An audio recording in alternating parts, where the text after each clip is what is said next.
guys, it's Angel. Today I'm really excited because I get to share with you my Wok 101 video. Now this video is really meant for those of you who are first-time wok buyers and are interested in getting started with wok cooking. I'm going to be talking about the different types of woks that you guys can purchase and what works best with your kitchen stove. And I'm also going to show you how to season and care for your wok. So with that, let's get started. If you guys have been following my channel for a while now, you'll know that I have a Round Bottom Wok. Now, the Round Bottom Wok is the traditional wok used for Asian cooking. There is also a Flat Bottom Wok, which has a flat bottom, and that's usually the more common wok in a Western style kitchen unless you have a stove or a wok ring that accommodates a round bottom wok. Now, wok cooking works best with a gas range because of the high heat and open flame, but you can also use a flat bottom wok with an electric coil or glass cooktop as well. My wok is made from carbon steel material, which is similar to cast iron in that you need to season it first to make it non-stick, but it's a lot thinner, which helps with heating up the food quickly and also makes it great for stir fries. Just a side note, if you're shopping for woks, you will see a lot of non-stick woks for sale. Now, I don't recommend that because of the non-stick coating. You won't be able to use metal utensils. And typically after a while, that non-stick coating is going to wear off. The non-stick coating that I'm going to show you how to make when we season the wok in a minute with love and over time is just going to be a much nicer wok. Once you've decided on a flat bottom or round bottom wok, now it's time to season your pan. And for that, I have an example of a flat bottom pan that I'm going to show you how to season. This is actually a Joyce Chen pan that I got. It's relatively inexpensive. You can find this online, and you can also find this many times at the Asian grocery stores. Now, if you buy one new, this is going to be easier for you, but if you found one at a garage sale or you happen to have one laying around that's been neglected, follow these steps and I'll show you how to revive your pan. First, start with removing the handles. We're going to unscrew and remove any wood or plastic that may melt or burn when we go to place this in the barbecue. Most woks should have screws that hold the handles in place, so look out for those. Next, in a barbecue preheated to at least 500 degrees, place your wok face down and allow all the debris and any protective coating to burn off. This process of stripping the pan can take anywhere from 30 minutes to an hour. Now, while you can do this in a self-cleaning oven, I recommend an outdoor barbecue because new woks will tend to give off a chemical smell when being stripped.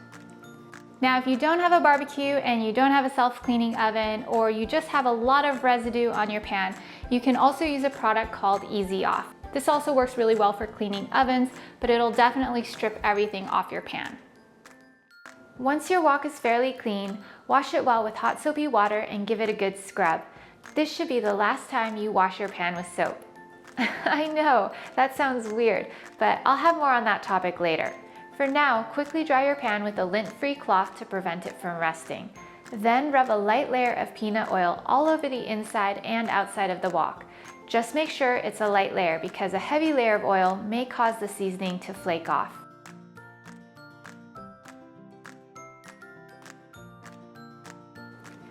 Next, back to the barbecue.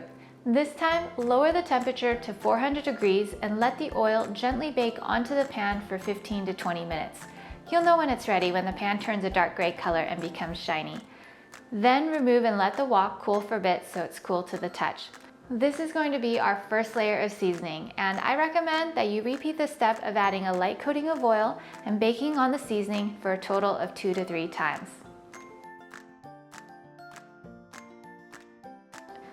When you're done, the wok should have started to develop a nice patina, and when you run your finger over it, the pan should feel smooth and glossy. Next, assemble the handles back on, and this time I'm going to reverse the wooden handle so the Joyce Chen logo faces the back. Now, this is just a small tip if you don't care to see the logo in the front.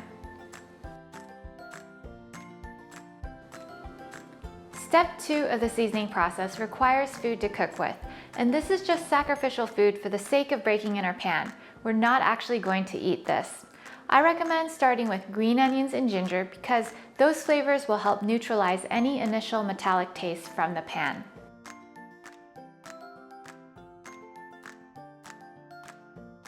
I also recommend cooking off any expired fatty meats that you may have in your fridge, or you can also buy same-day expiring meats on clearance at the grocery store for this.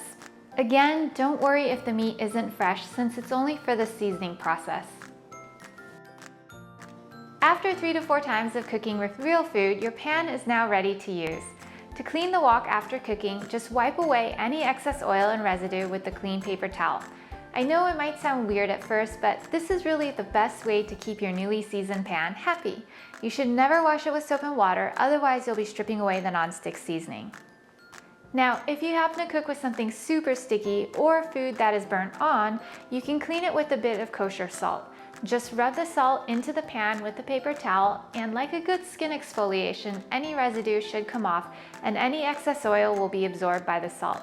You can then wipe it clean or rinse the wok under hot water, then immediately dry, add a light layer of oil, and heat the pan for a bit to ensure all the water has evaporated.